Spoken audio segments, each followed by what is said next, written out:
ಪಾಪದ ಬಗ್ಗೆ ಕೆಲವೊಬ್ಬರಿಗೆ ತುಂಬಾ ಭಯ ಇರುತ್ತೆ. ಈ ಭಯ ಏನು ಮಾಡುತ್ತೆ ಅಂದರೆ, ಭವಿಷ್ಯದಲ್ಲಿ ಹೆಚ್ಚಾಗಿ ಚಿಂತಿಸುವಂತೆ ಮಾಡುತ್ತೆ. ಅಯ್ಯೋ, ನಾನು ಇಂಥ ಪಾಪಗಳನ್ನು ಮಾಡಿದ್ದೀನಲ್ಲ, ಏನು ಮಾಡೋದು? ಮುಂದೆ ಭವಿಷ್ಯದಲ್ಲಿ ಏನಾದ್ರು ನನಗೆ ತೊಂದರೆಗಳು ಬರ್ತಾವೇನೋ, ನನ್ನ ಜೀವನ ಹಾಳಾಗುತ್ತೇನೋ. ನೋಡಿ, ಕೆಲವೊಬ್ಬರು ಹೇಳ್ತಾ ಇರ್ತಾರೆ, ನೀವು ಹೋದ ಜನ್ಮದಲ್ಲಿ ಅಂಥ ಪಾಪಗಳನ್ನು ಮಾಡಿದ್ದೀರಾ, ಅದಕ್ಕೆ ನಿಮಗೆ ಇವತ್ತು ಈ ಶಿಕ್ಷೆ ನಿಮಗೆ ಸಿಗ್ತಾ ಇದೆ, ಅದಕ್ಕೆ ನಿಮಗೆ ಇಷ್ಟೊಂದು ಕಷ್ಟ ಬಂದಿದೆ ಅಂತ ಹೇಳ್ತಿರ್ತಾರೆ. ಹೋದ ಜನ್ಮ ಯಾರು ಕಂಡವರು? ಅಲ್ಲಿ ಆ ವ್ಯಕ್ತಿ ಪಾಪ ಮಾಡಿದನೋ ಇಲ್ವೋ ಗೊತ್ತಿಲ್ಲ. ಬಟ್ ಯಾರಾದರೂ ಇದ್ರ ಬಗ್ಗೆ ಹೇಳಿದರು ಅಂದರೆ ವ್ಯಕ್ತಿ ಸಡನ್ನಾಗಿ ನಂಬಿಡ್ತಾನೆ. ಯಾಕೆ ಅಂದರೆ, ಮೊದಲೇ ಆ ವ್ಯಕ್ತಿ ಕಷ್ಟದಲ್ಲಿರ್ತಾನೆ. ಕಷ್ಟದಲ್ಲಿರೋ ಒಂದು ಮನಸ್ಸು ಯಾರು ಏನು ಹೇಳಿದರೂ ನಂಬುತ್ತೆ. ಹಾಗಾಗಿ ಇದ್ರ ಬಗ್ಗೆ ಇವತ್ತು ಕ್ಲಾರಿಟಿ ಕೊಡೋಕ್ಕೆ ನಾನು ಪ್ರಯತ್ನ ಪಡ್ತೀನಿ. ವಿಡಿಯೋವನ್ನು ಪೂರ್ತಿಯಾಗಿ ನೋಡಿ. ನೀವು ಎಂಥ ದೊಡ್ಡ ಪಾಪ ಮಾಡಿದರೂ ಕೂಡ ನಿಮಗೆ ಸಮಾಧಾನವಾಗಿರೋ ಒಂದು ಸಂದೇಶ ಈ ವಿಡಿಯೋದಲ್ಲಿ ಸಿಗುತ್ತೆ. ನೋಡಿ, ಪಾಪದ ಬಗ್ಗೆ ಎಲ್ಲ ಧಾರ್ಮಿಕ ಗ್ರಂಥಗಳು ಹೇಳ್ತವೆ. ಎಲ್ಲ ಧಾರ್ಮಿಕ ಗ್ರಂಥಗಳಲ್ಲಿ ಇದೆ ಇದು. ಪಾಪಗಳನ್ನು ಮಾಡಬೇಡಿ, ಅಂದರೆ ಒಳ್ಳೆ ಕರ್ಮಗಳನ್ನು ಮಾಡಿ ಅಂತ. ಆದರೆ ನೋಡಿ, ಕೆಲವೊಬ್ಬರು ಪಾಪಕ್ಕೆ ತುಂಬ ಪ್ರಾಮುಖ್ಯತೆ ಕೊಡ್ತಾರೆ. ಎಷ್ಟು ಪ್ರಾಮುಖ್ಯತೆ ಕೊಡ್ತಾರೆ ಅಂತಂದರೆ, ನೀವು ಮಾಡಿದ ಪಾಪ ನೀವೇ ಅನುಭವಿಸಬೇಕು, ಇದನ್ನು ಯಾರು ತಪ್ಪಿಸೋಕೆ ಆಗೋದಿಲ್ಲ, ಭಗವಂತ ಕೂಡ ಏನು ಮಾಡೋಕ್ಕಾಗೋದಿಲ್ಲ ಈ ಒಂದು ವಿಷಯದಲ್ಲಿ ಅಂತ ಹೇಳ್ತಾರೆ. ನೋಡಿ, ಇಂಥ ವಿಚಾರಗಳನ್ನು ಕೇಳಿದಾಗ ವ್ಯಕ್ತಿಯಲ್ಲಿ ಭಯ ಅನ್ನೋದು ಸೃಷ್ಟಿ ಆಗೇ ಆಗುತ್ತೆ. ಏಕೆಂದರೆ ನೋಡಿ, ಎಲ್ಲದಕ್ಕೂ ಒಂದು ಪರಿಹಾರನ ಹುಡುಕ್ತಾ ಇರ್ತೀವಿ. ಬಟ್ ಎಲ್ಲ ಬಾಗಿಲುಗಳು ಕ್ಲೋಸ್ ಆಗಿದ್ದಾವೆ ಅಂದರೆ ಆವಾಗ ವ್ಯಕ್ತಿಯಲ್ಲಿ ಸಾಮಾನ್ಯವಾಗಿ ಒಂದು ಆತಂಕ ಸೃಷ್ಟಿ ಆಗೇ ಆಗುತ್ತೆ ಮನಸ್ಸಲ್ಲಿ. ನೋಡಿ, ಭಗವಂತ ಕಷ್ಟ ಕೊಟ್ಟಿದ್ದಾನೆ ನಿಜ, ಆದರೆ ಅದಕ್ಕೆ ಏನಾರು ಒಂದು ಕಾರಣ ಇದ್ದೇ ಇರುತ್ತೆ. ಕಾರಣ ಇಲ್ಲದೆ ಈ ಪ್ರಪಂಚದಲ್ಲಿ ಯಾವುದು ಆಗೋದಿಲ್ಲ. ಇವತ್ತು ನಾವು ನೀವು ಬದುಕ್ತಾ ಇದ್ದೀವಿ, ನಮಗೆ ಸುಖನೂ ಇದೆ, ಇಲ್ಲಿ ಕಷ್ಟನೂ ಇದೆ ಅಂತಂದರೆ ಇದಕ್ಕೂ ಒಂದು ಬಲವಾದ ಕಾರಣ ಇದ್ದೇ ಇರುತ್ತೆ. ಇನ್ನೊಂದೇನು ಅರ್ಥ ಮಾಡ್ಕೋಬೇಕಂದ್ರೆ, ನಾವು ನೋಡಿ, ಕಷ್ಟ ಇದೆ ಅಂದರೆ ಸುಖ ಇದೆ. ಹಾಗೆ ನಾವೊಂದು ಪಾಪ ಮಾಡಿದ್ದೀವಿ ಅಂದರೆ ಅದಕ್ಕೆ ಪರಿಹಾರನೂ ಕೂಡ ಇದ್ದೇ ಇರುತ್ತೆ 100%. ನೋಡಿ, ತಪ್ಪು ಮಾಡೋದು, ಪಾಪ ಮಾಡೋದು ವ್ಯಕ್ತಿಯ ಸಹಜ ಗುಣ. ವ್ಯಕ್ತಿ ಕೆಲವೊಂದು ತಪ್ಪುಗಳನ್ನು ಮಾಡೇ ಮಾಡ್ತಾನೆ. ಏನಕ್ಕೆ ಮಾಡ್ತಾನೆ? ಅವನಿಗೆ ಅರಿವು ಬೇಕು. ಅಂದರೆ ನೋಡಿ, ಪ್ರಪಂಚದಲ್ಲಿ ಕೆಟ್ಟದ್ದು ಯಾಕಿದೆ ಅಂತಂದರೆ ನಮಗೆ ಒಳ್ಳೆಯದ್ರ ಅನುಭವ ಆಗಬೇಕಲ್ವ. ಕೆಟ್ಟಿದ್ದೇ ಇಲ್ಲ ಅಂದರೆ ನಮಗೆ ಹೇಗೆ ಒಳ್ಳೆಯದರ ಅನುಭವ ಆಗುತ್ತೆ? ಹಾಗೆ ಇವಾಗ ನಾವೊಂದು ಸಣ್ಣ ತಪ್ಪು ಮಾಡಿದ್ವಿ ಅಂತಂದರೆ ಅದರಿಂದ ನಮಗೆ ಜ್ಞಾನ ಹೆಚ್ಚಾಗುತ್ತೆ. ನಾವು ಅದನ್ನು ಅರ್ಥ ಮಾಡ್ಕೊತೀವಿ, ಹೌದು ಇದು ತಪ್ಪು ಅಂತ ಹೇಳಿ. ಆಗ ಆ ತಪ್ಪನ್ನು ನೆಕ್ಸ್ಟ್ ಟೈಮ್ ಮಾಡೋದಿಲ್ಲ. ನೋಡಿ, ಒಂದು ತಪ್ಪನ್ನು ಮಾಡಿದಾಗ ಅಥವಾ ಒಂದು ಪಾಪವನ್ನು ಮಾಡಿದಾಗ ವ್ಯಕ್ತಿಗೆ ಅನ್ನಿಸ್ಬೇಕು, ಹೌದು ಇದು ಒಂದು ತಪ್ಪು, ಇದು ಒಂದು ಪಾಪ, ನಾನು ಇದನ್ನು ಮಾಡಬಾರ್ದಿತ್ತು ಅಂತ ವ್ಯಕ್ತಿ ಅನ್ನಿಸ್ಬೇಕು. ಅನ್ನಿಸಿ ಆ ವ್ಯಕ್ತಿ ಪ್ರಾಯಶ್ಚಿತ್ತ ಪಡಬೇಕು. ಯಾಕೆ ಪ್ರಾಯಶ್ಚಿತ್ತ ಪಡಬೇಕು ಅಂತಂದರೆ, ನೋಡಿ, ಯಾವುದಾದ್ರು ಒಂದು ವಿಷಯವನ್ನು, ಯಾವುದಾದ್ರು ಒಂದು ಕೆಲಸ ಅದು ವ್ಯಕ್ತಿಗೆ ನೋವನ್ನು ಕೊಡ್ತಾ ಇದೆ, ಅದು ಪಾಪ ಅಂತ ಅನ್ನಿಸ್ತಿದೆ ಅಂತಂದರೆ ಆ ವ್ಯಕ್ತಿ ಅದರಿಂದ ದೂರ ಆಗ್ತಾನೆ. ಯಾವಾಗ ವ್ಯಕ್ತಿ ಪ್ರಾಯಶ್ಚಿತ್ತ ಪಡ್ತಾನೋ ಆ ಒಂದು ವಿಷಯದಲ್ಲಿ, ಆಗ ಆ ಒಂದು ಕರ್ಮದಿಂದ ಅವನು ಮುಕ್ತನಾಗ್ತಾನೆ. ಅದನ್ನು ಮತ್ತೆ ಅವನು ರಿಪೀಟ್ ಮಾಡೋದಿಲ್ಲ. ತಪ್ಪು ಆದಾಗ ಅಥವಾ ಪಾಪ ಆದಾಗ ನಾವು ಪ್ರಾಯಶ್ಚಿತ್ತ ಪಡಬೇಕು, ಅಯ್ಯೋ ನಾನು ಇದನ್ನು ಮಾಡಬಾರ್ದಿತ್ತು ಅಂತ. ನೋಡಿ, ಯಾರು ಪ್ರಾಯಶ್ಚಿತ್ತ ಪಡೋದಿಲ್ವೋ ಅಂದರೆ, ಒಂದು ತಪ್ಪನ್ನು ಮಾಡಿರ್ತಾರೆ, ಅದು ತಪ್ಪು ಅಂತ ಎಲ್ರಿಗೂ ಗೊತ್ತು, ಆದರೆ ತಪ್ಪು ಮಾಡಿದವರಿಗೆ ಅದು ತಪ್ಪು ಅಂತ ಗೊತ್ತಾಗಲಿಲ್ಲ ಅಂದರೆ ಆ ಒಂದು ತಪ್ಪು ಏನು ಮಾಡುತ್ತೆ, ಆ ಒಂದು ಪಾಪ ಏನು ಮಾಡುತ್ತೆ ಅಂದರೆ ಆ ವ್ಯಕ್ತಿಗೆ ಅದು ಚೆಂದ ಕಾಣಿಸುತ್ತೆ, ಅಂದರೆ ಹಿತ ಅನಿಸುತ್ತೆ. ಆಗ ವ್ಯಕ್ತಿ ಏನು ಮಾಡ್ತಾನೆ, ಮತ್ತೆ ಅದೇ ತಪ್ಪುಗಳನ್ನು, ಅದೇ ಪಾಪಗಳನ್ನು ಮಾಡ್ತಾ ಹೋಗ್ತಾನೆ. ಹೀಗೆ ಮಾಡ್ತಾ ಹೋಗಬೇಕಾದ್ರೆ ನೋಡಿ, ವ್ಯಕ್ತಿಯಲ್ಲಿ ಒಂದು ವಿವೇಚನೆ ಅನ್ನೋದಿರುತ್ತೆ. ಭಗವಂತ ಒಂದು ವಿವೇಚನೆ ಅನ್ನೋದು ಇಟ್ಟಿರ್ತಾನೆ. ಅಂದರೆ ಯಾವುದು ತಪ್ಪು ಯಾವುದು ಸರಿ ಅನ್ನೋ ಒಂದು ಆಲೋಚನೆ ಮಾಡೋ ಶಕ್ತಿ. ಈ ಒಂದು ಶಕ್ತಿ ವ್ಯಕ್ತಿಯಲ್ಲಿ ಕಡಿಮೆ ಆಗ್ತಾ ಹೋಗುತ್ತೆ. ಯಾವ ವ್ಯಕ್ತಿ ತಾನು ತಪ್ಪು ಮಾಡಿದಾಗ ಅದು ತಪ್ಪು ಅಂತ ಆ ವ್ಯಕ್ತಿಗೆ ಗೊತ್ತಾಗಲ್ವೋ, ಅದನ್ನೇ ಎಂಜಾಯ್ ಮಾಡ್ತಿರ್ತಾನೋ, ಆ ವ್ಯಕ್ತಿಯಲ್ಲಿ ವಿವೇಚನೆ ಅನ್ನೋದು ಕಡಿಮೆ ಆಗ್ತಾ ಹೋಗುತ್ತೆ. ಆಗ ವ್ಯಕ್ತಿ ಪ್ರಾಣಿಗಳಿಗಿಂತ ಕೆಳಮಟ್ಟಕ್ಕೆ ಹೋಗ್ತಾನೆ. ಅಂದರೆ ನೋಡಿ, ಇವಾಗ ನಾವು ಸೋಷಿಯಲ್ ಮೀಡಿಯಾದಲ್ಲಿ ನೋಡ್ತಾ ಇರ್ತೀವಿ, ಇವಾಗ ತುಂಬ ರೀತಿಯಾದ ಕ್ರೂರತೆಯಲ್ಲಿ ನಡ್ಕೊತಾ ಇರ್ತಾರೆ ಕೆಲವೊಬ್ಬರು. ನಮಗದನ್ನು ನೋಡಿದಾಗ ಅಯ್ಯೋ, ಅವ್ರಿಗೇನು ಕರುಣೆನೇ ಇಲ್ವಾ ಅಂತ ನಮಗನ್ಸುತ್ತೆ. ಬಟ್ ಅವರಿಗೆ ಅದು ಯಾವುದು ಇರೋದೇ ಇಲ್ಲ ಆ ಒಂದು ಸಮಯದಲ್ಲಿ. ಯಾಕೆ ಅಂದರೆ ನೋಡಿ, ಆ ಒಂದು ಕೆಲಸ ಅವರಿಗೆ ತಪ್ಪು ಅಂತ ಮನಸ್ಸಿಗೆ ಬರಬೇಕು. ಇಲ್ಲ ಅಂದರೆ ಅದು ಅವರಿಗೆ ಯಾವುದೇ ರೀತಿಯಾದ ನೋವನ್ನು ಉಂಟು ಮಾಡೋದಿಲ್ಲ. ಅದರಲ್ಲೇ ವ್ಯಕ್ತಿ ಎಂಜಾಯ್ ಮಾಡ್ತಾ ಇರ್ತಾನೆ. ಇದು ತುಂಬಾ ಅಂದರೆ ತುಂಬಾ ಡೇಂಜರ್. ವ್ಯಕ್ತಿಗೆ ವಿವೇಚನೆ ಅನ್ನೋ ಒಂದು ಶಕ್ತಿ ಇದೆ. ಅದನ್ನು ಸರಿಯಾಗಿ ಉಪಯೋಗಿಸ್ಕೊಂಡ್ರೆ, ಅಂದರೆ ಆಲೋಚನೆ ಶಕ್ತಿಯನ್ನು ಸರಿಯಾಗಿ ಉಪಯೋಗಿಸ್ಕೊಂಡ್ರೆ ಅವನು ಯಾವುದು ಸರಿ ಯಾವುದು ತಪ್ಪು ಅಂತ ತಿಳ್ಕೊಂಡು ಉನ್ನತ ಸ್ಥಾನಕ್ಕೆ ಹೋಗ್ತಾನೆ ವ್ಯಕ್ತಿ. ಅಕಸ್ಮಾತ್ ಅದನ್ನು ಅವನು ಬಿಟ್ಟ ಅಂದರೆ ಪ್ರಾಣಿಗಿಂತ ತುಂಬ ಕೆಳಮಟ್ಟಕ್ಕೆ ಹೋಗ್ತಾನೆ. ಹಾಗಾಗಿ ಒಂದು ಕೆಲಸ ಮಾಡಬೇಕಾದ್ರೆ ಆಲೋಚನೆ ಮಾಡಬೇಕು, ತುಂಬ ಆಲೋಚನೆ ಮಾಡಬೇಕು. ಅಕಸ್ಮಾತ್ ಮಾಡಿದ್ವಿ ಅಂತಂದರೆ, ಒಂದು ತಪ್ಪು ಪಾಪವನ್ನು ಮಾಡಿದ್ವಿ ಅಂತಂದರೆ ಮಾಡಿದ ಮೇಲೂ ಕೂಡ ಆಲೋಚನೆ ಮಾಡಬೇಕು. ಅದು ನನ್ನ ಮೇಲೆ ಯಾವ ರೀತಿ ಪರಿಣಾಮ ಬೀರಿದೆ, ಮತ್ತು ಸಮಾಜದ ಮೇಲೆ ಯಾವ ರೀತಿ ಪರಿಣಾಮ ಬೀರಿದೆ, ಸುತ್ತಮುತ್ತ ಜನರ ಮೇಲೆ ಯಾವ ರೀತಿ ಪರಿಣಾಮ ಬೀರಿದೆ. ಈ ರೀತಿಯಲ್ಲಿ ಒಂದು ಕೆಲಸ ಆದಮೇಲೆ ಆಲೋಚನೆ ಮಾಡಬೇಕು. ನಾವು ಯಾವಾಗ ಆಲೋಚನೆ ಮಾಡ್ತೀವೋ ಆವಾಗ ನಮಗೆ ಸ್ಪಷ್ಟವಾಗಿ ನಾವು ಮಾಡೋ ಕೆಲಸದಲ್ಲಿ ಸರಿ ಯಾವುದು ತಪ್ಪು ಯಾವುದು ಅಂತ ನಮಗೆ ಗೊತ್ತಾಗುತ್ತೆ. ಅಕಸ್ಮಾತ್ ನಮ್ಮಿಂದ ತಪ್ಪಾಗಿದ್ರೂ ಕೂಡ ನಾವು ಅದರಿಂದ ದೂರ ಇರ್ತೀವಿ. ಎಲ್ಲ ಧಾರ್ಮಿಕ ಗ್ರಂಥಗಳಲ್ಲಿ ಹೇಳೋದೇನು ಅಂತಂದರೆ, ಸುಳ್ಳು ಹೇಳಬೇಡಿ, ಮೋಸ ಮಾಡಬೇಡಿ, ಅನ್ಯಾಯ ಮಾಡಬೇಡಿ, ವ್ಯಭಿಚಾರ ಮಾಡಬೇಡಿ. ಹೀಗೆ ಇನ್ನೂ ಕೆಲವೊಂದಿದ್ದಾವೆ. ಎಲ್ಲ ಧಾರ್ಮಿಕ ಗ್ರಂಥಗಳಲ್ಲಿ ಇವೇ ಇದ್ದಾವೆ, ಎಲ್ಲವೂ ಇದನ್ನೇ ಹೇಳ್ತವೆ. ನೋಡಿ, ಇನ್ನೊಂದು ಸೂಕ್ಷ್ಮವಾದ ವಿಷಯ ಏನು ಅಂತಂದರೆ, ನಮಗೆ ಪಾಪ ಯಾವುದು ಪುಣ್ಯ ಯಾವುದು ಅಂತ ಗೊತ್ತಾಗಬೇಕು ಅಂತಂದರೆ ಧಾರ್ಮಿಕ ಪುಸ್ತಕಗಳನ್ನು ಓದಲೇಬೇಕು ಅಂತ ಏನಿಲ್ಲ. ಪ್ರತಿಯೊಬ್ಬ ಮನುಷ್ಯರಲ್ಲಿ ಕೂಡ ಈ ಒಂದು ಅರಿವಿರುತ್ತೆ, ಈ ಒಂದು ಪ್ರಜ್ಞೆ ಇರುತ್ತೆ. ಯಾವುದು ಸರಿ ಯಾವುದು ತಪ್ಪು ಅನ್ನೋದು ಪ್ರತಿಯೊಬ್ಬರಿಗೂ ಗೊತ್ತಿರುತ್ತೆ. ಹಾಗಾಗಿನೇ ನೋಡಿ, ತಪ್ಪು ಮಾಡುವಾಗ, ಪಾಪ ಮಾಡುವಾಗ ವ್ಯಕ್ತಿಗೆ ಗೊತ್ತಿರುತ್ತೆ. ಗೊತ್ತಿಲ್ಲದೆ ಏನು ಮಾಡೋದಿಲ್ಲ, ಗೊತ್ತಿಲ್ಲದೆ ಕೆಲವೊಂದು ಆಗ್ತವೆ. ಬಟ್ ಕೆಲವೊಬ್ಬರು ಗೊತ್ತಿದ್ದು ಮಾಡ್ತಿರ್ತಾರೆ. ಹೇಗೆಂದರೆ ನೋಡಿ, ಇವಾಗ ನೋಡಿ, ಕಳ್ತನ ಮಾಡ್ತಿದ್ದಾರೆ ಅಂತಂದರೆ, ಒಬ್ಬ ವ್ಯಕ್ತಿ ಕಳ್ತನ ಮಾಡ್ತಿದ್ದಾನೆ ಅಂತಂದರೆ ಎಲ್ಲರೂ ನೋಡೋ ಥರ ಮಾಡೋದಿಲ್ಲ, ಕತ್ಲಲ್ಲೇ ಮಾಡ್ತಾನೆ. ಅಂದರೆ ಯಾರಿಗೂ ಗೊತ್ತಾಗಬಾರ್ದು. ಯಾಕೆ ಗೊತ್ತಾಗಬಾರ್ದು ಅಂತ ಅಂದರೆ, ಅವನಿಗೆ ಗೊತ್ತು, ಹೌದು ನಾನು ಇದನ್ನು ತಪ್ಪು ಮಾಡ್ತಾ ಇದ್ದೀನಿ, ನಾನೊಂದು ಪಾಪ ಮಾಡ್ತಾ ಇದ್ದೀನಿ ಅಂತ ಹೇಳಿ. ಹಾಗಾಗಿ ವ್ಯಭಿಚಾರ ಕೂಡ ಅಷ್ಟೇ, ಎಲ್ರಿಗೂ ಗೊತ್ತಾಗೋ ಥರ ಯಾರು ಮಾಡೋದಿಲ್ಲ, ರಹಸ್ಯವಾಗಿ ಮಾಡ್ತಾರೆ. ಯಾಕೆ ರಹಸ್ಯವಾಗಿ ಮಾಡ್ತಾರೆ ಅಂತಂದರೆ, ಹೌದು ಅವ್ರಿಗೆ ಗೊತ್ತು ಇದು ಒಂದು ದೊಡ್ಡ ಪಾಪ ಅಂತ ಹೇಳಿ. ಹಾಗಾಗಿ ವ್ಯಕ್ತಿ ನೋಡಿ, ಒಳ್ಳೆ ಕೆಲಸಗಳನ್ನು ಧೈರ್ಯವಾಗಿ ಮಾಡ್ತಾನೆ, ಎಲ್ರಿಗೂ ಗೊತ್ತಾಗೋ ಥರ ಮಾಡ್ತಾನೆ. ಆದರೆ ತಪ್ಪುಗಳನ್ನು ರಹಸ್ಯವಾಗಿ ಮಾಡ್ತಾನೆ.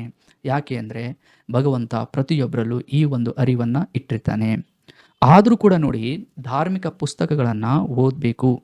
ಯಾಕೆ ಓದಬೇಕು ಅಂದರೆ ಅವು ಸ್ವಲ್ಪ ನಮಗೆ ಡೀಟೇಲ್ ಆಗಿ ಹೇಳ್ತವೆ. ಪಾಪ ಪುಣ್ಯದ ಬಗ್ಗೆ ಡೀಟೇಲ್ ಆಗಿ ಹೇಳ್ತವೆ. ಪಾಪನ ಯಾಕೆ ಮಾಡಬಾರ್ದು, ಮಾಡಿದರೆ ಏನಾಗುತ್ತೆ ಅನ್ನೋ ಒಂದು ಹೆಚ್ಚಿನ ಒಂದು ಜ್ಞಾನವನ್ನು ಕೊಡ್ತವೆ. ಹಾಗಾಗಿ ಪ್ರತಿಯೊಬ್ಬರು ಕೂಡ ಎಲ್ಲ ಧಾರ್ಮಿಕ ಗ್ರಂಥಗಳನ್ನು ಓದಿ. ನಾನು ಯಾವುದಾದ್ರು ಒಂದು ಇದನ್ನೇ ಓದಿ ಅಂತ ಹೇಳೋದಿಲ್ಲ. ಯಾಕೆಂದರೆ ಪ್ರಪಂಚ ಗೊತ್ತಾಗಬೇಕು, ಪ್ರಪಂಚದಲ್ಲಿರುವ ವಿಚಾರಗಳು ಗೊತ್ತಾಗಬೇಕು ಅಂದರೆ, ಆ ಒಂದು ಜ್ಞಾನ ಬೇಕು ಅಂದರೆ ಒಂದು ಗ್ರಂಥನ ಹಿಡ್ಕೊಳ್ಳೋದಲ್ಲ, ಪ್ರತಿಯೊಂದು ಗ್ರಂಥಗಳನ್ನು ಓದಿ. ಯಾವ ರೀತಿ ಓದಬೇಕು ಅಂತಂದರೆ, ನೀವು ಅದನ್ನು ಪರಿಶೀಲನೆ ಮಾಡೋ ಥರ ಇರಬೇಕು. ಒಂದಕ್ಕೆ ಅಂಡುಕೊಂಡು ಒಂದು ಗ್ರಂಥನ ಫುಲ್ಲು ತಲೆಯಲ್ಲಿ ತುಂಬಿಕೊಂಡು ಆಮೇಲೆ ಇನ್ನೊಂದು ಓದ್ತೀನಿ ಅಂದರೆ ಆ ಒಂದು ವಿಷಯಗಳು ನಿಮಗೆ ಅರ್ಥ ಆಗೋದಿಲ್ಲ. ಹಾಗಾಗಿ ವಿಶಾಲ ಮನಸ್ಸಿನಿಂದ ಎಲ್ಲ ಧಾರ್ಮಿಕ ಗ್ರಂಥಗಳನ್ನು ಓದಿದಾಗ ಅದರಲ್ಲಿರುವ ಸರಿಯಾದ ಜ್ಞಾನ ನಮಗೆ ಗೊತ್ತಾಗುತ್ತೆ. ಅಂದರೆ ಪಾಪ ಪುಣ್ಯದ ಬಗ್ಗೆ, ದೇವರ ಬಗ್ಗೆ, ಜೀವನದ ಬಗ್ಗೆ ಒಂದು ಹೆಚ್ಚಿನವಾದ ಒಂದು ಮಾಹಿತಿ ನಮಗೆ ಸಿಗುತ್ತೆ. ನೋಡಿ, ಇನ್ನೊಂದು ದೃಷ್ಟಿಕೋನದಲ್ಲಿ ನೋಡೋದಾದರೆ, ಪಾಪ ಅನ್ನೋದನ್ನು ನೈಸರ್ಗಿಕ ನಿಯಮಗಳಿದ್ದಾವೆ ನಮ್ಮ ಸುತ್ತಮುತ್ತ ಅಲ್ವಾ. ಆ ಒಂದು ನೈಸರ್ಗಿಕ ನಿಯಮಗಳ ವಿರುದ್ಧವಾಗಿ ನಾವೇನಾದ್ರು ಮಾಡಿದರೆ ಅವು ಕೂಡ ಕೆಲವೊಂದು ಪಾಪಗಳು ಆಗ್ತವೆ. ಹೇಗೆಂದರೆ ನೋಡಿ, ಭಗವಂತ ಸಾಕಷ್ಟು ನಿಯಮಗಳನ್ನು ಇಟ್ಟಿದ್ದಾನೆ ಪ್ರಕೃತಿಯಲ್ಲಿ. ನೋಡಿ, ಸೂರ್ಯನಿಂದ ಬೆಳಕು ಬರ್ತಾ ಇದೆ, ಹಗಲು ರಾತ್ರಿ ಆಗ್ತಾ ಇದ್ದಾವೆ, ಆಕಾಶದಿಂದ ಮಳೆ ಬರ್ತಾ ಇದೆ, ಮತ್ತು ಭೂಮಿಯಿಂದ ಬೆಳೆ ಹುಟ್ಟುತ್ತಾ ಇದ್ದಾವೆ, ಗಾಳಿಯೇ ಬರ್ತಾ ಇದೆ. ಮತ್ತು ಇವೆಲ್ಲ ಏನು ಅಂತಂದರೆ ನೈಸರ್ಗಿಕ ನಿಯಮಗಳು. ಇವೆಲ್ಲ ಭಗವಂತನ ಆಜ್ಞೆಯಿಂದ ಸತತವಾಗಿ ಕೆಲಸ ಮಾಡ್ತಿರ್ತವೆ. ಇವುಗಳು ಸರಿಯಾಗಿ ಕೆಲಸ ಮಾಡ್ತಾ ಇರೋದ್ರಿಂದ ನೀವು ಇವತ್ತು ಬದುಕ್ತಾ ಇದ್ದೀವಿ. ಇವು ಸರಿ ಕೆಲಸ ಮಾಡಲಿಲ್ಲ ಅಂದರೆ ಪ್ರಕೃತಿಯಲ್ಲಿ ಜೀವಿಗಳಿಗೆ ಬದುಕೋಕ್ಕೆ ತುಂಬಾ ಕಷ್ಟ ಆಗುತ್ತೆ. ಅಂದರೆ ಭಗವಂತ ಅಷ್ಟು ಸಿಸ್ಟಮೆಟಿಕ್ ಆಗಿ ಇವುಗಳು ನಡೆಯುವಂತೆ ಮಾಡಿದ್ದಾನೆ. ನೋಡಿ, ಹಾಗೆ ಕೂಡ ನಮ್ಮಲ್ಲಿ ಕೂಡ, ಮನುಷ್ಯರಲ್ಲಿಯೂ ಕೂಡ ಕೆಲವೊಂದು ನೈಸರ್ಗಿಕ ನಿಯಮಗಳಿದ್ದಾವೆ. ಮೊದಲನೇದು ದೇವರ ಮೇಲಿನ ನಂಬಿಕೆ. ದೇವರು ಇದ್ದಾನೆ, ಅವನು ಕಣ್ಣಿಗೆ ಕಾಣೋದಿಲ್ಲ. ಈ ಒಂದು ನಂಬಿಕೆ, ಈ ಒಂದು ಅರಿವು ಪ್ರತಿಯೊಬ್ಬರಲ್ಲೂ ನೈಸರ್ಗಿಕವಾಗಿ ಇದ್ದೇ ಇರುತ್ತೆ. ಅವರು ಯಾವುದೇ ಧರ್ಮದಾಗಿರಲಿ, ಯಾವುದೇ ಜನಾಂಗದವರಾಗಿರಲಿ, ಅವರು ಕಾಡಿನಲ್ಲಿರಲಿ, ಎಲ್ಲೇ ಇರಲಿ, ಒಂದಲ್ಲ ಒಂದು ರೀತಿಯಲ್ಲಿ ದೇವ್ರ ಮೇಲೆ ಭಕ್ತಿ ಅನ್ನೋದು ಅವರಿಗೆ ಇದ್ದೇ ಇರುತ್ತೆ. ಯಾಕೆ ಅಂದರೆ ಇದು ನೈಸರ್ಗಿಕವಾಗಿ ಬಂದ ಒಂದು ನಿಯಮ ಮನುಷ್ಯನಲ್ಲಿ. ದೇವರು ಕಣ್ಣಿಗೆ ಕಾಣೋದಿಲ್ಲ ಅಂತ ಪ್ರತಿಯೊಬ್ಬರಿಗೂ ಗೊತ್ತು. ಅದನ್ನು ನಾವು ಯಾವ ರೀತಿ ನೋಡೋದು ಅಂತಂದರೆ, ತಿಳ್ಕೊಳ್ಳೋದು ಅಂತಂದರೆ ನೋಡಿ, ಒಬ್ಬ ವ್ಯಕ್ತಿ ಆವೇಶದಲ್ಲಿದ್ದಾಗ, ದುಃಖದಲ್ಲಿದ್ದಾಗ, ತುಂಬ ಖುಷಿಯಿಂದ ಇದ್ದಾಗ ಅವನು ಹೇಳ್ತಾನೆ, ಮೇಲುಗಡೆ ಒಬ್ಬ ದೇವರಿದ್ದಾನೆ, ಅವನು ನಮ್ಮನ್ನು ಕೈ ಬಿಡೋದಿಲ್ಲ, ಎಲ್ಲದನ್ನು ನೋಡ್ತಿರ್ತಾನೆ, ಅವನೇ ಎಲ್ಲದಕ್ಕೂ ಒಂದು ಪರಿಹಾರ ಕೊಡ್ತಾನೆ ಅಂತ ಹೇಳ್ತಿರ್ತಾರೆ ಅವರು ಎಲ್ಲೇ ಇದ್ದರೂ ಕೂಡ. ಯಾಕೆ ಹೀಗೆ ಹೇಳ್ತಾರೆ ಅಂತಂದರೆ, ದೇವರು ಅನ್ನೋ ಒಂದು ಶಕ್ತಿ ತುಂಬ ದೊಡ್ಡ ಮಟ್ಟದಲ್ಲಿದೆ, ಅದಂದರೆ ಅದು ಎಲ್ಲರಿಗಿಂತ ದೊಡ್ಡದು ಅನ್ನೋ ಒಂದು ನಂಬಿಕೆ ವ್ಯಕ್ತಿಯಲ್ಲಿ ಇದೆ. ಕಣ್ಣಿಗೆ ಕಾಣೋದಿಲ್ಲ ಅನ್ನೋ ಒಂದು ನಂಬಿಕೆ ನೈಸರ್ಗಿಕವಾಗಿ ವ್ಯಕ್ತಿಯಲ್ಲಿ ಇದೆ. ಮತ್ತು ಇನ್ನೊಂದೇನೆಂದರೆ ಪ್ರೀತಿ ಇದೆ, ಕರುಣೆ ಇದೆ, ಮತ್ತು ನ್ಯಾಯವಾಗಿರಬೇಕು ಅನ್ನೋದು ಇದ್ದೇ ಇರುತ್ತೆ. ನ್ಯಾಯವಾಗಿರಬೇಕು ಅನ್ನೋದು ಪ್ರತಿಯೊಬ್ಬರಲ್ಲೂ ಇದ್ದೇ ಇರುತ್ತೆ. ಕೆಲವೊಬ್ರಿಗೆ ಯಾಕೆ ಅನ್ಯಾಯ ಮಾಡ್ತಾ ಇರ್ತಾರೆ ಅಂತಂದರೆ, ನೋಡಿ, ಕೆಲವೊಂದು ಆಸೆಗಳು ಇದ್ದರೆ ಪರವಾಗಿಲ್ಲ, ಆಸೆಗಳು ಇರಲೇಬೇಕು. ಆಸೆಗಳಿಲ್ಲ ಅಂದರೆ ವ್ಯಕ್ತಿ ಬದುಕೋದೇ ಇಲ್ಲ. ನೋಡಿ, ನಾಳೆ ನಾನು ಏನಾದ್ರು ಮಾಡಬೇಕು ಅಂತ ನಾನು ಅಂದ್ಕೊಂಡ್ರೆ ನಾನು ನಾಳೆ ಬೆಳಗ್ಗೆ ಎದ್ದೊಳ್ತೀನಿ ಖುಷಿಯಿಂದ, ಇಲ್ಲಾಂದ್ರೆ ನಾನು ಎದ್ದೊಳೋದಿಲ್ಲ. ಆಸೆಗಳು ಇರಬೇಕು, ಆದರೆ ದುರಾಸೆಗಳು ಇರಬಾರ್ದು. ಕೆಲವೊಬ್ಬರು ದುರಾಸೆಗಳನ್ನು ಹೆಚ್ಚಾಗಿ ತುಂಬಿಕೊಂಡಿರ್ತಾರೆ. ನನಗೆ ಅದು ಬೇಕು, ನನಗೆ ಇದು ಬೇಕು, ನಾನು ಮಾತ್ರ ಚೆನ್ನಾಗಿರಬೇಕು, ಹೆಚ್ಚಿನ ಆದ ಒಂದು ಶ್ರೀಮಂತಿಕೆಯನ್ನು ಪಡ್ಕೊಳ್ಳೋಕ್ಕೆ ಪ್ರಯತ್ನ ಪಡ್ತಿರ್ತಾರೆ. ಇವರಲ್ಲಿ ಏನಾಗುತ್ತೆ ಅಂತಂದರೆ ನ್ಯಾಯ ಅನ್ನೋದು ಕಡಿಮೆ ಆಗುತ್ತೆ. ಇವಾಗ ನೋಡಿ, ಒಬ್ಬ ವ್ಯಕ್ತಿ ನ್ಯಾಯವಾಗಿ ಬದುಕ್ತಾ ಇದ್ದಾನೆ ಅಂತಂದರೆ ಅವನು ಅಡ್ಡದಾರಿ ಹಿಡಿಯೋದಿಲ್ಲ. ಅಂದರೆ ನ್ಯಾಯವಾಗಿ ಸಂಪಾದನೆ ಮಾಡ್ತಿರ್ತಾನೆ, ಎಷ್ಟು ಬೇಕೋ ಅಷ್ಟೇ ಅವನಿಗೆ ಸಿಗ್ತಾ ಇರುತ್ತೆ. ಒಬ್ಬ ವ್ಯಕ್ತಿ ಕಡಿಮೆ ಸಮಯದಲ್ಲಿ, ಇಲ್ಲ ನಾನು ತುಂಬ ಕಡಿಮೆ ಸಮಯದಲ್ಲಿ ನಾನು ದೊಡ್ಡ ಶ್ರೀಮಂತ ಆಗಬೇಕು ಅಂತ ಯಾವಾಗ ಅನ್ಕೊತಾನೋ ಆವಾಗ ಅಡ್ಡದಾರಿಯನ್ನು ಹಿಡಿಯೋಕೆ ಶುರು ಮಾಡ್ತಾನೆ, ಆವಾಗ ಅನ್ಯಾಯದ ದಾರಿಯನ್ನು ಹಿಡಿತಾನೆ. ಇದು ಯಾಕೆ ಹುಟ್ಟುತ್ತೆ ಅಂತಂದರೆ ವ್ಯಕ್ತಿಯಲ್ಲಿ ಅಹಂ ಹೆಚ್ಚಾದಾಗ. ಇವಾಗ ನೋಡಿ, ಒಬ್ರು ಯಾರೋ ಏನೋ ಒಂದು ಕಾರ್ ತೊಗೊಂಡ್ರು, ಏನೋ ಒಂದು ದೊಡ್ಡ ಮನೆ ಕಟ್ಟಿದ್ರು ಅಂತಂದರೆ ವ್ಯಕ್ತಿಗೆ ಅವ್ರು ಅದನ್ನು ತೊಗೊಂಡ್ರು, ನಾನು ಅವ್ರಿಗಿಂತ ಹೆಚ್ಚಾಗಿ ತೊಗೋಬೇಕು ಅನ್ನೋ ಒಂದು ಯೋಚನೆ ಬರುತ್ತೆ. ಈ ಯೋಚನೆ ಯಾಕೆ ಬರುತ್ತೆ ಅಂದರೆ ಅಹಂಕಾರದಿಂದ. ನೋಡಿ, ಎಲ್ಲವೂ ಭಗವಂತನ ಇಚ್ಛೆ. ನನ್ನ ಜೀವನದಲ್ಲಿ ಎಷ್ಟಿದೆಯೋ ಎಲ್ಲದನ್ನು ಆ ಭಗವಂತನೇ ಕೊಟ್ಟಿದ್ದಾನೆ. ಮುಂದೆ ಏನಾಗುತ್ತೋ ಭಗವಂತನ ಕೃಪೆಯಿಂದಲೇ ಆಗುತ್ತೆ. ನಾನು ಕಷ್ಟಪಡಬೇಕು ಅಷ್ಟೇ ಅಂತ ಯಾವ ವ್ಯಕ್ತಿ ಈ ರೀತಿ ಭಾವಿಸ್ತಾನೋ ಈ ವ್ಯಕ್ತಿಯಲ್ಲಿ ಅಹಂಕಾರ ಇರೋದಿಲ್ಲ. ಆದರೆ ಒಬ್ಬರನ್ನ ನಾನು ಮೀರಿಸಬೇಕು ಅಂತ ಯಾವಾಗ ಯೋಚನೆ ಮಾಡ್ತಾನಲ್ವ, ಆವಾಗ ವ್ಯಕ್ತಿಯಲ್ಲಿ ಅಹಂಕಾರ ಅನ್ನೋದು ಸೃಷ್ಟಿಯಾಗುತ್ತೆ. ಆಗ ಅವನು ಅನ್ಯಾಯದ ದಾರಿಯನ್ನು ಹಿಡಿತಾನೆ. ಇದು ಕೂಡ ಒಂದು ದೊಡ್ಡದಾದ ಒಂದು ಪಾಪ ಅಂತಾನೆ ಹೇಳ್ಬೋದು. ಹೀಗೆ ನೋಡಿ, ಭಗವಂತ ನೈಸರ್ಗಿಕವಾಗಿ ದೇವರಿದ್ದಾನೆ ಅನ್ನೋ ಒಂದು ನಂಬಿಕೆ ಇಟ್ಟಿದ್ದಾನೆ. ಮತ್ತು ಪ್ರೀತಿ, ಕರುಣೆ ಮತ್ತು ನ್ಯಾಯವಾಗಿರಬೇಕು, ಇವೆಲ್ಲ ನಮಗೆ ಹುಟ್ಟಿದಾಗಿಂದನೇ ಇರ್ತವೆ. ಎಲ್ಲ ಧರ್ಮದವ್ರಿಗೆ, ಎಲ್ಲ ಮತದವ್ರಿಗೆ, ಅವ್ರಿಗೆ ಯಾರೇ ಆಗಿರಲಿ ಪ್ರತಿಯೊಬ್ಬರಿಗೂ ಹುಟ್ಟಿದಾಗಿಂದನೇ ಇರ್ತವೆ. ಬಟ್ ಅವರು ಸುತ್ತಮುತ್ತ ಪ್ರಕೃತಿಯಲ್ಲಿ ಹೇಗೆ ಬೆಳೆದಿರ್ತಾರೋ, ಸುತ್ತಮುತ್ತ ಜನ ಹೇಗಿರ್ತಾರೋ, ಅವರ ಒಂದು ಆಚಾರ ವಿಚಾರಗಳನ್ನು ನೋಡಿ ಜನರು ದಾರಿಯನ್ನು ತಪ್ತಾರೆ. ಆದರೆ ನೈಸರ್ಗಿಕವಾದ ನಿಯಮಗಳು ಇದ್ದೇ ಇರ್ತವೆ. ಆತ್ಮಸಾಕ್ಷಿ ಅಂತ ಹೇಳ್ತೀವಿ ನೋಡಿ ನಾವು, ಆತ್ಮಸಾಕ್ಷಿ ಅನ್ನೋದೊಂದು ಒಂದಿರುತ್ತೆ, ನಾವು ಹಾಗೆ ಬದುಕಬೇಕು ಅಂತ. ಇದು ಏನಕ್ಕೆ ಹೇಳ್ತಾರೆ ಅಂತಂದರೆ, ವ್ಯಕ್ತಿ ಎಂಥ ತಪ್ಪು ಕೆಲಸ ಮಾಡ್ತಾ ಇದ್ರು ಕೂಡ ಅವನನ್ನು ಎಚ್ಚರ ಮಾಡೋಕ್ಕೆ ಯಾರೂ ಇಲ್ಲ ಅಂದರೂ ಕೂಡ ಅವನ ಒಂದು ಮನಸ್ಸೇ ಸಾಕು, ಅವನ ಒಂದು ಹೃದಯನೇ ಸಾಕು. ಅದಕ್ಕೆ ನೋಡಿ, ತಪ್ಪು ಮಾಡುವಾಗ ಹಾರ್ಟ್ ಬೀಟ್ ಜಾಸ್ತಿ ಹೊಡಿತಾ ಇರುತ್ತೆ, ಮೈಯೆಲ್ಲ ಬೆವರ್ತಾ ಇರುತ್ತೆ. ಇದು ಏನಕ್ಕೆ ಅಂದರೆ ನಮ್ಮ ಒಳಗಿರೋ ಅಂತರಾತ್ಮ ನಮ್ಮನ್ನು ಎಚ್ಚರಿಸ್ತಾ ಇರುತ್ತೆ. ಅದು ನೀನು ಮಾಡಬೇಡ, ಅದು ನಿನಗೆ ಬೇಕಾಗಿಲ್ಲ, ಅದು ನಿನ್ನ ಒಂದು ಪ್ರಕೃತಿಗೆ ವಿರುದ್ಧವಾಗಿದೆ ಅಂತ ಎಚ್ಚರಿಸ್ತಾ ಇರುತ್ತೆ. ಹಾಗಾಗಿ ನಮ್ಮ ಬಗ್ಗೆ ನಾವು ಹೆಚ್ಚಿನವಾದ ಒಂದು ಗಮನವನ್ನು ಕೊಡಬೇಕಾಗುತ್ತೆ. ಅಂದರೆ ಪ್ರಜ್ಞೆಯಲ್ಲಿ ಇರಬೇಕಾಗುತ್ತೆ. ಯಾವಾಗಲೂ ಒಳ್ಳೆಯ ವಿಚಾರಗಳನ್ನು ಕೇಳಬೇಕು, ಒಳ್ಳೆಯ ವಿಚಾರಗಳನ್ನು ಓದಬೇಕು, ಭಗವಂತನ ಧ್ಯಾನ ಮಾಡಬೇಕು. ಈ ರೀತಿಯಲ್ಲಿ ಒಳ್ಳೆಯದಕ್ಕೆ ಯಾವಾಗ ಅಂಟುಕೊಂಡಿರ್ತೀವೋ ಆವಾಗ ನಮಗೆ ಪ್ರಜ್ಞೆ ಅನ್ನೋದು ಹೆಚ್ಚಾಗಿರುತ್ತೆ. ವ್ಯಕ್ತಿ ಆರಾಮಾಗಿ ಈಸಿಯಾಗಿ ಐಡೆಂಟಿಫೈ ಮಾಡ್ತಾನೆ, ಗುರುತಿಸ್ತಾನೆ, ಇಲ್ಲ ಇದು ತಪ್ಪು, ನಾನು ಇದು ಮಾಡಬಾರ್ದು ಅನ್ನೋದು ವ್ಯಕ್ತಿಗೆ ಆಟೋಮೆಟಿಕ್ಕಾಗಿ ಗೊತ್ತಾಗ್ಬಿಡುತ್ತೆ. ಹಾಗಾಗಿ ಒಳ್ಳೆಯದ್ರ ಕಡೆಗೆ ವ್ಯಕ್ತಿ ಯಾವಾಗಲೂ ವಾಲ್ಕೊಂಡಿರಬೇಕು. ನೋಡಿ, ಇನ್ನೊಂದು ವಿಷಯ ಏನು ಅಂತಂದರೆ, ಪಾಪದ ಬಗ್ಗೆ ಹೆಚ್ಚಿನವಾದ ಒಂದು ಯೋಚನೆಯನ್ನು ಮಾಡಬೇಡಿ, ಹೆಚ್ಚಿನವಾದ ಒಂದು ಭಯವನ್ನು ಇಟ್ಕೋಬೇಡಿ. ಯಾರು ಏನೇ ಹೇಳಿದರೂ ಕೂಡ ನಿಮ್ಮ ಮನಸ್ಸಾಕ್ಷಿ, ನಿಮ್ಮ ಆತ್ಮಸಾಕ್ಷಿ ಏನು ಹೇಳುತ್ತೋ ಅದನ್ನೇ ಮಾಡಿ. ನೋಡಿ, ಕೆಲವೊಬ್ರು ಏನು ಮಾಡ್ತಾರೆ ಅಂತಂದರೆ, ಕೆಲವೊಂದು ವೀಕ್ನೆಸ್ಗಳನ್ನು ಇಟ್ಕೊಂಡು, ವ್ಯಕ್ತಿಯಲ್ಲಿರುವ ಕೆಲವೊಂದು ವೀಕ್ನೆಸ್ಗಳನ್ನು, ಅಂದರೆ ನೋಡಿ, ನೀವು ಹೆಚ್ಚಾಗಿ ಭಯಪಡೋ ವ್ಯಕ್ತಿಯಾಗಿದ್ದರೆ ಫಸ್ಟು ನಿಮ್ಮಲ್ಲಿ ಕೆಲವೊಬ್ಬರು ಭಯವನ್ನು ಸೃಷ್ಟಿ ಮಾಡ್ತಾರೆ. ಇವಾಗ ನೀವು ಪಾಪ ಮಾಡಿದಿರೋ ಇಲ್ವೋ, ಹೋದ ಜನ್ಮದಲ್ಲಿ ನೀವು ಆ ಒಂದು ಪಾಪ ಮಾಡಿದ್ದೀರ, ಅದಕ್ಕೆ ನಿಮಗೆ ಈ ಒಂದು ಕಷ್ಟ ಬಂದಿದೆ, ನೀವು ಅದನ್ನು ಕೊಡಬೇಕು, ಇದನ್ನು ಕೊಡಬೇಕು, ಅದನ್ನು ಮಾಡಬೇಕು, ಇದನ್ನು ಮಾಡಬೇಕು ಅಂತ ಹೇಳ್ತಾರೆ. ಅಂದರೆ ಅವರ ಲಾಭಕ್ಕೋಸ್ಕರ ನಿಮ್ಮ ಭಯವನ್ನು ಅವರು ಉಪಯೋಗಿಸ್ಕೊತಾರೆ. ನೋಡಿ ಇವಾಗ ನಿಮ್ಮ ಹತ್ರ ದುಡ್ಡಿರೋದಿಲ್ಲ. ಅವ್ರು ಹೇಳ್ತಾರೆ ಅದನ್ನು ಮಾಡಿ, ಇದನ್ನು ಮಾಡಿ ಅಂತ ಹೇಳಿ. ಆವಾಗ ನಿಮ್ಮಲ್ಲಿ ಇನ್ನೂ ಭಯ ಹೆಚ್ಚಾಗ್ಬಿಡುತ್ತೆ. ಇವಾಗ ನೋಡಿ ಒಬ್ಬ ಬಡವ ಇರ್ತಾನೆ ಅಂತ ಅನ್ಕೊಳ್ಳಿ, ಅವನ ಹತ್ರ ಅಷ್ಟೊಂದು ದುಡ್ಡಿರೋದಿಲ್ಲ. ಆವಾಗ ಒಬ್ಬ ವ್ಯಕ್ತಿ ಯಾರೋ ಹೇಳ್ತಾರೆ, ನಿನ್ನ ಒಂದು ಪಾಪ ಪರಿಹಾರ ಆಗಬೇಕು ಅಂದರೆ ಅದನ್ನು ಮಾಡು, ಇದನ್ನು ಮಾಡು, ದೇವ್ರಿಗೆ ಅದು ಕೊಡು, ಇದು ಕೊಡು, ಆ ಸಂಪ್ರದಾಯ ಮಾಡು, ಈ ನಿಯಮ ಮಾಡು ಅಂತ ಹೇಳ್ತಾರೆ. ಆವಾಗ ಪಾಪ ಆ ವ್ಯಕ್ತಿ ಕೈಯಲ್ಲಿ ಅದನ್ನು ಮಾಡೋಕ್ಕೆ ಶಕ್ತಿ ಇರೋದಿಲ್ಲ, ಅಂದರೆ ದುಡ್ಡಿರೋದಿಲ್ಲ. ಆವಾಗ ಆ ವ್ಯಕ್ತಿಯಲ್ಲಿ ಮೊದಲೇ ಭಯ ಇರುತ್ತೆ, ಮೊದಲೇ ಕಷ್ಟದಿಂದ ಇರ್ತಾನೆ. ಇವ್ರ ಮಾತು ಕೇಳಿ ಇನ್ನೂ ಅವನಲ್ಲಿ ಹೆಚ್ಚಿನವಾದ ಒಂದು ರೀತಿಯಲ್ಲಿ ಭಯ ಸೃಷ್ಟಿಯಾಗುತ್ತೆ. ನೋಡಿ ಇದು ಏನು ಮಾಡುತ್ತೆ ಅಂದರೆ ವ್ಯಕ್ತಿಯನ್ನು ಆ್ಯಕ್ಟಿವ್ ಆಗಿ ಇರೋಕ್ಕೆ ಬಿಡೋದಿಲ್ಲ. ವ್ಯಕ್ತಿಯಲ್ಲಿ ಮೈತುಂಬ ಶಕ್ತಿ ಇದೆ, ಬುದ್ಧಿ ಇದೆ, ಅವನು ಸಂಪಾದನೆ ಮಾಡೋಕ್ಕೆ, ಯೋಚನೆ ಮಾಡೋಕ್ಕೆ ಅವನ ಹತ್ರ ಎಲ್ಲ ಸಾಮರ್ಥ್ಯ ಕೂಡ ಇರುತ್ತೆ. ಆದರೆ ಭಯ ಅನ್ನೋದೇನು ಮಾಡುತ್ತೆ ಅಂದರೆ ಇವುಗಳನ್ನೆಲ್ಲ ನಾಶ ಮಾಡುತ್ತೆ. ನೋಡಿ ಹಿಂದಿನ ಜನ್ಮದಲ್ಲಿ ಪಾಪ ಆಗಿದವೋ ಬಿಟ್ಟಿದವೋ ಗೊತ್ತಿಲ್ಲ, ಮುಂದಿನ ಜನ್ಮ ಹೇಗಿದೆಯೋ ಏನೋ ಗೊತ್ತಿಲ್ಲ. ಅದನ್ನು ಟೋಟಲಿ ಆಗಿ ಬಿಟ್ಬಿಡಿ. ಯಾರಾದರೂ ಏನಾದ್ರು ಹೇಳ್ತಾ ಇದ್ದಾರೆ ಅಂದರೆ ಸುಮ್ಮನೆ ಕೇಳಿ ಬಿಟ್ಬಿಡಿ ಅಷ್ಟೇ. ಯಾಕಂದರೆ ನೋಡಿ ಅದು ನಮಗೆ ಅರಿವಿಗೆ ಇಲ್ಲ. ಇವಾಗ ಪ್ರೆಸೆಂಟ್ ಏನಿದೆ ಅಂತಂದರೆ ಜೀವನ ಇದೆ ನಮ್ಮ ಕೈಯಲ್ಲಿ, ನಾವು ಇದನ್ನು ಸರಿಯಾಗಿ ಉಪಯೋಗಿಸ್ಬೇಕು. ನಾವು ಇದನ್ನು ಬಿಟ್ಟು ಏನಾದ್ರು ಹಿಂದಿನ ಜನ್ಮ, ನಾನು ಹಿಂದಿನ ಜನ್ಮದಲ್ಲಿ ಏನು ಮಾಡಿದ್ದೆ, ನನ್ನ ಕರ್ಮಗಳು ಹೇಗಿದ್ವು, ಇವನ್ನೆಲ್ಲ ಯೋಚನೆ ಮಾಡೋದು ನಿಜವಾಗ್ಲೂ ದಡ್ಡತನ. ಇದು ಹೇಗಿದೆ ಅಂತಂದ್ರೆ ನೋಡಿ, ಎಕ್ಸಾಮ್ ಹಾಲಲ್ಲಿ ಒಬ್ಬ ವ್ಯಕ್ತಿ ಪರೀಕ್ಷೆ ಬರೆಯೋದನ್ನು ಬಿಟ್ಟು ಪರೀಕ್ಷೆ ಅವನು ಬರಿತಾನೇ ಇರೋದಿಲ್ಲ, ಅವನು ಯೋಚನೆ ಮಾಡ್ತಿರ್ತಾನೆ, ಅಯ್ಯೋ ನಾನು ಪಾಸ್ ಆಗ್ತೀನೋ ಅಥವಾ ಫೇಲ್ ಆಗ್ತೀನೋ ಅಂತ. ಇದು ಮೂರ್ಖತನ, ಇದು ಮುಟ್ಟಾಳ್ತನ. ಇದು ಫಸ್ಟು ಪರೀಕ್ಷೆ ಬರಿಬೇಕು ತಾನೇ ಕರೆಕ್ಟಾಗಿ, ಆಮೇಲೆ ಪಾಸ್ ಆಗುತ್ತೋ ಬಿಡುತ್ತೋ ಅದು ಆಮೇಲೆ. ಇಲ್ಲಿ ಕೂಡ ಹಾಗೇನೆ, ಹಿಂದಿನ ಜನ್ಮದಲ್ಲಿ ಏನಾಯಿತು, ಮುಂದಿನ ಜನ್ಮದಲ್ಲಿ ಏನಾಗ್ತೀವಿ ಅದು ಆಮೇಲೆ. ಮುಂದಿನ ಜನ್ಮದಲ್ಲಿ ಅದು ಏನಾಗಬೇಕು, ಸತ್ತಾದ್ಮೇಲೆ ಅದು ಏನಾಗಬೇಕು ಅದು ಹಾಗೆ ಆಗುತ್ತೆ, ಅದನ್ನು ಯಾರೂ ತಪ್ಸೋಕ್ಕಾಗೋದಿಲ್ಲ.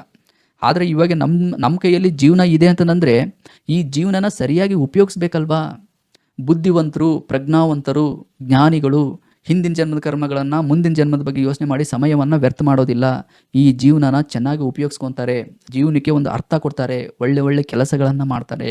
ಪಾಪಗಳು ಆಗಿಬಿಟ್ಟಿದ್ದಾವೆ ಇವಾಗ, ಓ ಜನ್ಮದಲ್ಲ, ಇವಾಗ ನಮಗೆ ಗೊತ್ತಿರೋ ಥರ, ನಮಗೆ ಪ್ರಜ್ಞೆಯಲ್ಲೇ ಇರೋ ಥರ ಕೆಲವೊಂದು ಪಾಪಗಳು ಆಗಿದ್ದಾವೆ. ಈ ಪಾಪಗಳಿಗೆ ಪರಿಹಾರ ಏನು ನೋಡಿ. ಇದನ್ನು ಹೇಳೋಕ್ಕಿಂತ ಮುಂಚೆ ನಾನು ಕೆಲವೊಂದು ವಿಷಯಗಳನ್ನು ಹೇಳ್ತೀನಿ. ಇವಾಗ ನಾವು ಎಲ್ಲರೂ ಒಂದು ಕೆಲಸ ಮಾಡ್ತಿರ್ತೀವಿ ಅಂತ ಅಂದ್ಕೊಳ್ಳಿ, ಯಾವುದೋ ಒಂದು ಆಫೀಸಲ್ಲಿ. ಅಲ್ಲಿ ನಮ್ಮಿಂದ ಏನೋ ಒಂದು ತಪ್ಪಾಯಿತು. ಅವಾಗ ನಾವೇನು ಮಾಡ್ತೀವಿ, ಬಾಸ್ ಹತ್ರ ಹೋಗಿ ಸಾರಿ ಕೇಳ್ತೀವಿ, ನನ್ನಿಂದ ಈ ಥರ ತಪ್ಪಾಗಿದೆ, ನೆಕ್ಸ್ಟ್ ಟೈಮ್ ಇದು ಆಗೋದಿಲ್ಲ ಅಂತ ಹೇಳಿ. ಅವಾಗ ಏನು ಮಾಡ್ತಾರೆ, ಬಾಸು ಕ್ಷಮಿಸ್ಬಿಡ್ತಾರೆ. ಅದೇ ರೀತಿಯಲ್ಲಿ ನೋಡಿ, ಸ್ನೇಹಿತರಲ್ಲಿ ಕೂಡ ಕೆಲವೊಂದು ಗಲಾಟೆ, ಅವು ಇವು ಮನಸ್ತಾಪ ಏನಾದ್ರು ಒಂದು ಹಾಗೆ ಆಗ್ತವೆ. ಅವ್ರ ಹತ್ರನೂ ಹೋಗಿ ನಾವು ಕ್ಷಮೆ ಕೇಳ್ತೀವಿ, ಅವರು ಕೂಡ ಕ್ಷಮಿಸ್ತಾರೆ. ಹಾಗೆ ನಮ್ಮ ತಂದೆ ತಾಯಿನೂ ಕೂಡ ನಮ್ಮಿಂದ ಏನಾದ್ರು ದೊಡ್ಡ ದೊಡ್ಡ ಪಾಪಗಳು ಆದಾಗಲೂ ಕೂಡ ಅವರು ಕ್ಷಮಿಸ್ತಾರೆ. ಯಾಕೆಂದರೆ ಮಗ ಅನ್ನೋದೊಂದು ತುಂಬ ಕರುಣೆ ಇರುತ್ತೆ ಅವರಿಗೆ, ಹಾಗಾಗಿ ಅವರು ಕೂಡ ಕ್ಷಮಿಸ್ತಾರೆ. ಸುತ್ತಮುತ್ತ ಜನರೂ ಕೂಡ ನಮ್ಮ ಕೆಲವೊಂದು ತಪ್ಪುಗಳನ್ನು ನಾವೇನಾದ್ರು ಸಾರಿ ಅಂತ ಕೇಳಿದರೆ ಕ್ಷಮಿಸ್ತಾರೆ. ನೋಡಿ ಇಲ್ಲಿ ಒಂದು ಸೂಕ್ಷ್ಮವಾಗಿ ಯೋಚನೆ ಮಾಡಿ, ಮನುಷ್ಯರಲ್ಲೇ ಇಂಥ ಒಂದು ಕ್ಷಮೆ ಗುಣ ಇರಬೇಕಾದ್ರೆ, ಮನುಷ್ಯರಲ್ಲೇ ಕ್ಷಮಿಸೋ ಗುಣ ಇರಬೇಕಾದ್ರೆ, ಮನುಷ್ಯರನ್ನು ಸೃಷ್ಟಿ ಮಾಡಿರೋ ಆ ಒಬ್ಬ ಭಗವಂತನಲ್ಲಿ ಎಷ್ಟು ಕ್ಷಮೆ ಗುಣ ಇರಬೇಡ. ಸ್ವಲ್ಪ ಹಂಗೆ ಕೂತ್ಕೊಂಡು ಯೋಚನೆ ಮಾಡಿ ಅಷ್ಟೇ. ಇಡೀ ಬ್ರಹ್ಮಾಂಡವನ್ನು ಸೃಷ್ಟಿ ಮಾಡಿರೋನು, ಎಲ್ಲವೂ ಅವನ ಕೈಯಲ್ಲಿದೆ. ಭಗವಂತನಿಗೆ ನಾವು ಕರುಣೆ ಉಳ್ಳವನು, ಜ್ಞಾನ ಉಳ್ಳವನು, ಅಂದರೆ ಕರುಣೆ ಅದು ಅನ್ಲಿಮಿಟೆಡ್, ಜ್ಞಾನ ಅದು ಅನ್ಲಿಮಿಟೆಡ್. ಮತ್ತು ನ್ಯಾಯ ನೀಡುವವನು, ಪ್ರೀತಿ ಉಳ್ಳವನು, ಪ್ರೀತಿ ಕೂಡ ಇದು ಅನ್ಲಿಮಿಟೆಡ್, ಮತ್ತು ಕ್ಷಮೆ ಉಳ್ಳವನು ಅಂತ ನಾವು ಹೇಳ್ತಾ ಇರ್ತೀವಿ ಯಾವಾಗಲೂ ಅಲ್ವಾ. ನೋಡಿ ಮನುಷ್ಯರೇ ಇಂಥ ಒಂದು ಸಣ್ಣ ಪುಟ್ಟ ತಪ್ಪುಗಳನ್ನು ಕ್ಷಮಿಸ್ತಿರ್ಬೇಕಾದ್ರೆ ಭಗವಂತ ನಮ್ಮ ಒಂದು ಸಣ್ಣ ಪುಟ್ಟ ಪಾಪಗಳನ್ನು ಕ್ಷಮಿಸೋದಿಲ್ವಾ? ಖಂಡಿತ ಕ್ಷಮಿಸ್ತಾನೆ. ಆವಾಗಲೇ ನಾನು ಹೇಳಿದ್ನಲ್ವಾ, ನಾವು ಮಾಡಿದ ತಪ್ಪುಗಳು ನಮಗೆ ಗೊತ್ತಾಗಬೇಕು, ಅದರಿಂದ ಪ್ರಾಯಶ್ಚಿತ್ತ ಪಟ್ಟು ಏನು ಮಾಡಬೇಕು ಅಂದರೆ ಭಗವಂತನಲ್ಲಿ ಕ್ಷಮೆ ಕೇಳಬೇಕು. ಯಾಕೆಂದರೆ ನೋಡಿ, ನಾವು ಅವನ ಒಂದು ಪ್ರಕೃತಿಯಲ್ಲೇ ಬದುಕ್ತಾ ಇದ್ದೀವಲ್ವಾ, ಎಲ್ಲವೂ ಅವನದೇ ಅಲ್ವಾ. ಈ ಜೀವನ ಕೂಡ, ಈ ದೇಹ ಕೂಡ ಎಲ್ಲವೂ ಅವನದೇ ಅಲ್ವಾ. ಅವನ ಒಂದು ಕೃಪೆಯ ಕೆಳಗಡೆ ಬದುಕ್ತಾ ಇದ್ದೀವಲ್ವಾ.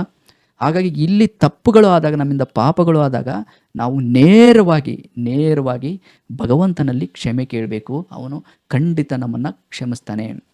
ಕ್ಷಮೆ ಕೇಳೋದಷ್ಟೇ ಅಲ್ಲ, ನೆಕ್ಸ್ಟ್ ಈ ಒಂದು ಪಾಪಗಳನ್ನು ಮಾಡೋದಿಲ್ಲ ಅಂತಲೂ ಕೂಡ ನಾವು ಬೇಡ್ಕೋಬೇಕು ಭಗವಂತನಲ್ಲಿ. ಈ ಒಂದು ತಪ್ಪುಗಳನ್ನು ನನಗೆ ಮಾಡದಿರೋ ಹಾಗೆ ನನಗೊಂದು ಶಕ್ತಿ ಕೊಡು, ನಾನು ಅದನ್ನು ಮಾಡೋದಿಲ್ಲ ಅಂತ ಕೇಳ್ಕೋಬೇಕು. ಭಗವಂತ ಖಂಡಿತ ಕ್ಷಮಿಸ್ತಾನೆ. ಇದಕ್ಕೆ ನೀವು ಹೆಚ್ಚಾಗಿ ದುಡ್ಡು ಖರ್ಚು ಮಾಡಬೇಕಾಗಿಲ್ಲ, ಆಸ್ತಿ ಖರ್ಚು ಮಾಡಬೇಕಾಗಿಲ್ಲ, ಮತ್ತು ದೈಹಿಕವಾಗಿ ಕೆಲವೊಬ್ಬರು ಏನೆಲ್ಲ ಮಾಡ್ತಾರೆ, ಬೆಂಕಿ ಮೇಲೆ ನಡೆಯೋದು, ಅದು ಏನೇನೋ ಕೆಲವೊಂದು ನಿಯಮಗಳನ್ನು ಮಾಡ್ತಾರೆ. ಈ ಈ ಈ ಕಬ್ಬಿಣದಿಂದ ಇಲ್ಲಿಗೆ ಚುಚ್ಕೊಳ್ಳೋದು, ಹೀಗೆ ಏನೆಲ್ಲ ಮಾಡ್ತಾರೆ. ಬಟ್ ಅದು ಯಾವುದನ್ನು ಭಗವಂತ ನೋಡೋದಿಲ್ಲ. ನೋಡಿ, ಭಗವಂತ ಆಸ್ತಿ ಹಣ ಕೇಳ್ತಾನೆ, ದುಡ್ಡು ಕೇಳ್ತಾನೆ ಅಂದರೆ ಅದು ನಮ್ಮದೊಂದು ಮೂರ್ಖತನ. ಎಲ್ಲವೂ ಅವನದೇ. ಅವನಿಗೆ ನಾವು ಏನು ಕೊಡೋಕ್ಕೆ ಸಾಧ್ಯ? ಭಗವಂತ ಇದು ಯಾವುದನ್ನು ನೋಡೋದಿಲ್ಲ. ಏನು ನೋಡ್ತಾನೆ ಮುಖ್ಯವಾಗಿ ಅಂದರೆ ನಮ್ಮ ಒಂದು ಹೃದಯವನ್ನು ನೋಡ್ತಾನೆ, ನಮ್ಮ ಒಂದು ಅಂತರಂಗವನ್ನು ನೋಡ್ತಾನೆ. ಅಯ್ಯೋ, ನಾನು ಆ ಒಂದು ಪಾಪನ ಮಾಡಬಾರ್ದು ಅಂತ ನಾವು ನರಳ್ತೀವಲ್ವ, ಅಂದರೆ ಪಶ್ಚಾತ್ತಾಪ ಪಡ್ತೀವಲ್ವ, ನಾವಲ್ಲಿ ಕಣ್ಣೀರು ಹಾಕ್ತೀವಲ್ವ, ಆ ಒಂದು ಹೃದಯವನ್ನು ನೋಡ್ತಾನೆ ಭಗವಂತ.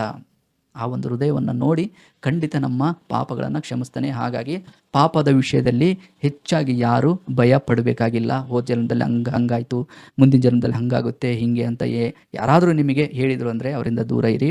ಪ್ರೆಸೆಂಟಲ್ಲಿ ಬದುಕೋಕೆ ಪ್ರಯತ್ನ ಪಡಿ. ಭಗವಂತನ ಮೇಲೆ ನಂಬಿಕೆ ಇಡಿ. ಪ್ರತಿಯೊಂದು ಕೆಲಸವನ್ನು ಭಗವಂತ ನೋಡ್ತಿದ್ದಾನೆ ಅನ್ನೋ ಒಂದು ಪ್ರಜ್ಞೆಯಿಂದ ನಾವು ಮಾಡಿದರೆ ನಮ್ಮಿಂದ ಯಾವುದೇ ರೀತಿಯಾದ ಆಲ್ಮೋಸ್ಟು ಪಾಪಗಳು ಕಡಿಮೆ ಆಗ್ತವೆ, ತಪ್ಪುಗಳು ಕೂಡ ಕಡಿಮೆ ಆಗ್ತವೆ. ನಾವು ತಪ್ಪುಗಳನ್ನು ಕಡಿಮೆ ಮಾಡ್ತೀವೋ ಆವಾಗ ಅದು ನಮ್ಮ ಮಾನಸಿಕ ಆರೋಗ್ಯಕ್ಕೂ ಕೂಡ ಅದು ತುಂಬ ಅಂದರೆ ತುಂಬಾ ಒಳ್ಳೆಯದು. ರಾತ್ರಿ ಹೊಟ್ಟೆ ತುಂಬ ಊಟ ಮಾಡಿ ಕಣ್ತುಂಬನೂ ಕೂಡ ನಿದ್ದೆ ಮಾಡ್ತೀವಿ.